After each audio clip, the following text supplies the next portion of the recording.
realized this, that you have everything that you need right now. God has given you everything that you need. And why I thought about that, because I was at work today and I was just sitting, in the parking lot after work, just waiting for a ride. And I was like, dang, bro, like, I still haven't got a car yet. I bought this expensive camera, like I'm missing a lot of things in my life. And then in that moment, I'm sitting down and I'm just thinking, I'm like, yo, I have exactly what I need right now. This is exactly where I'm at. And you gotta be grateful for exactly what you have. Because if you don't have what you need, what you exactly want, or what you want isn't really good for you, why are you gonna be ungrateful for what you got right now? There's people with less. God is not gonna give you more if you're not content with what He's given you already. You have to be grateful. You have to understand that this is the season that I'm in. This is my life. You know what I'm saying? And if you're struggling right now, you just gotta be grateful. You just gotta open your heart and be like, yo, like, yeah, there's a certain things that obviously I would like to have, but right now I don't got it because I know God's like, yo, you're not ready for this. You're not ready for what you want, or what I got planned for you. It's gonna happen, but it's not happening right now. So I really just love the fact that I was able to sit down and reflect upon that, because in today's society, we want everything instantly. We want everything just so fast, or we're just like, man, why am I not getting it right now? You're not supposed to get it right now. You're processing, and being in the process is beautiful, because one day you're gonna look back and you're gonna understand that all of that pain that was part of the plan. It's all part of the plan for real. Stop trying to understand why am I not getting this right now, because you're not supposed to figure it out in the moment. You're supposed to go through what you're supposed to go through, and you'll learn from what you're going through, if that's making sense. So many times you get so frustrated, oh my God, like, yo, take a deep breath and just exist in the now. That's one thing that I learned in my walk with God, is that you're going to get tested over and over and over and over again. What God has for you, I know this is ironic, but I ain't got no Apple, but Kirk Franklin, he said, when I was younger, but before I got married, what I ate was microwavable foods, because I was single and I couldn't cook. The problem with microwavable foods is that after you cook it, you stick a fork in, the middle is still cold. The reason why grandmama's cooking was so good, because she didn't cook Sunday dinner, Sunday evening, she started Saturday night.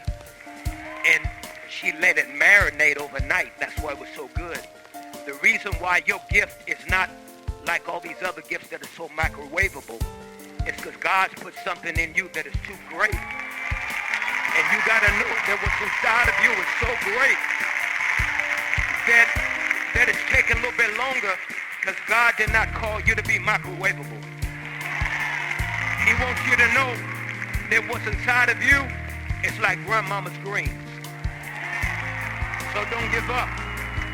Your time is coming. when grandma be cooking, bro, she cooks the day before, because there's a lot of preparation that goes into Sunday dinner. What God is putting you through is the same thing. God doesn't make microwavable dinners. He doesn't heat you up like that and then turn over. He bakes you, he prepares you for what's coming ahead. So stop thinking that you gotta hack through life, you gotta cut corners, you gotta do all this extra stuff, bro. You don't gotta do none of that. You just gotta trust in his plan.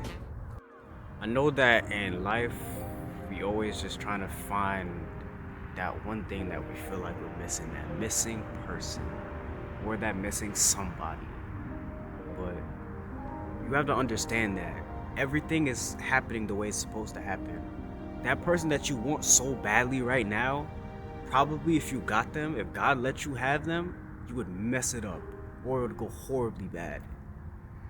That's why when I look back at situations now that didn't pan out, or ended in a bad way, or ended in a way that I wish that it changed, or it felt like in a different way, I understand that that was his purpose. Everybody comes into your life for a reason, a season, and in a unique way to teach you a lesson.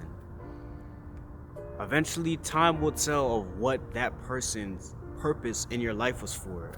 Not everyone's supposed to last in your life forever. I know that's hard to hear, but not everybody that's in your life right now is going to be in your life, heck, a month from now. You never know when your time will be done on this earth or when you will split from somebody. So to act like everything is going to be everlasting is crazy, because we live on this earth and nothing lasts forever. And you just need to adopt the mentality that if God is walking with me, then everything that is happening in my life is done with a purpose. And in that, you're gonna stop questioning just every little thing. Obviously, you're human, you can get frustrated, but you just have to think deeply and really walk and talk with God on a daily basis so you kind of understand where he's coming from. Because there's gonna be bad times you're gonna be confused, and there's a lot of times where I'm like, yo, she dead told me straight to my face that I'm a green flag. Like, everything's supposed to work out, right? Like, she's cool, I'm cool. She literally said I'm a green flag. I check off every box, and then just disappeared. And then, right, for most people, it would drive you nuts. But for me, you realize that, and in those situations, God knows that, hey, if this person is here right now, if this person is here right now, you're going to forget me. Because sometimes we want a relationship so bad that we idolize the idea of it. You know, like we want it so bad, like, oh my gosh, I want this relationship. But when it's supposed to happen, it will. And you never know. You're calling you might not get that partner. You might just be here to be single. And the one thing that I did realize when I did my whole Romantically Fit series that I did not finish, but literally the next episode was literally going to be about, it's okay to be single. There's nothing wrong with being single.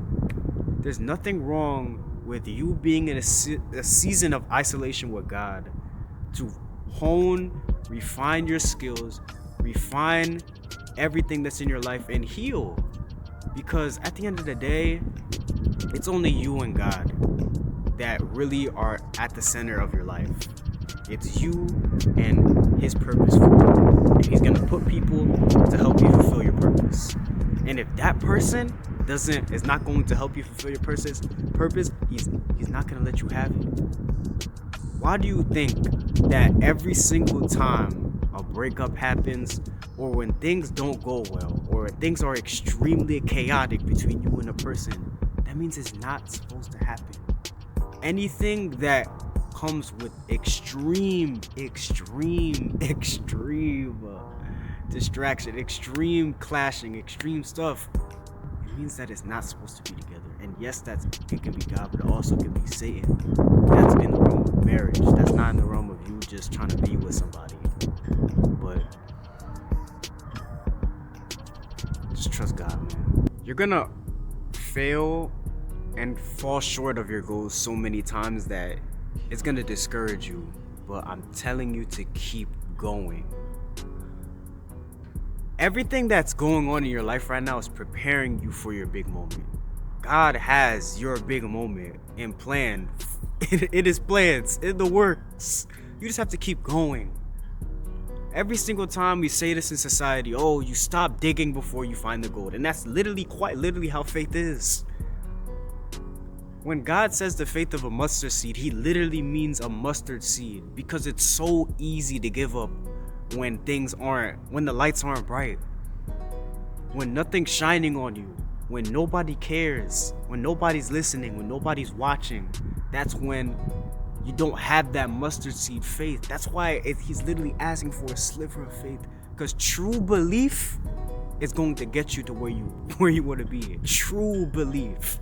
That's why that mustard seed is literally tiny, because it's so easy to not believe. When you don't see results, when you don't see progress, when you don't think that anybody cares, it's so easy to quit. And that's the difference between God giving you the long-term satisfaction than when the devil wants to give you something easy, just a quick win, quick W. I'd rather suffer longer, go through all this stuff, and get to where I'm supposed to be down the line than just take these easy, quick, stupid, small wins that don't equate to anything, don't amount to anything. Because that's what the enemy wants you to do. He wants you to take the easy route. God wants to take you the hard route. Because everything that is worth working for, everything that you really have to work for, has so much more satisfaction than the thing that you barely even tried to do that you accomplished. Why do you think that every single time you see somebody that wins a big award get on the stage, they get emotional? Because they worked their butts off for it. All those days that you did not see them on TV, you didn't see them on camera, you didn't see all those dark nights, were the culmination of the moment for their big peak moments that God has in store for them. So don't ever get discouraged about it's not working right now, because sometimes it's not supposed to work. You're supposed to understand in the moment that you're processing. So just process. I recently got an idea to do a campus tour, and I'm about to start touring this month. And to be honest, the way that I've been in my walk with God is that He helps me with all the ideas and all the things that I come up with. And like, I was thinking about in the moment, I'm like, when did I get this idea? When did this dawn upon me? And sometimes I don't even remember. I don't even understand what pops up in my brain, why I get ideas to be creative. But the one thing that I've realized in my creative journey is that you have to include God in it. Don't try to force things. Don't try to be somebody who you're not. Because in my creative process, I am who I am. And who I'm not, I will never be. I will never want to be somebody who God did not create me to be. When you hear me talk, I want to reflect His image. When you see me walk, I'm supposed to reflect His image. When you see me go about my things in my everyday life, I need to reflect His image. You know what I'm saying? So it's okay to be creative, but you need to do that through Him. Don't try to go off the wall and do all these extra things. For what sometimes? Like, when I was so caught up in going viral, I lost track of what my mission was. And it was really to motivate people and bring them closer to God. Because I was so down bad in my life at one point where literally everything was dark. I know what darkness looks like. I stared it down straight up. Literally, I was a bottle of pills from not being here. The thing is, I never even used that medication. Barely even used it. But that night, I literally looked up on how much I needed to take to not wake up. So I know exactly what darkness looks like, what a dark place in your life looks like. And there's so many people who go through the same thing and don't know an escape. And I'm telling you, you just gotta put that faith in God. Just put your faith in Him. That's all I really gotta say.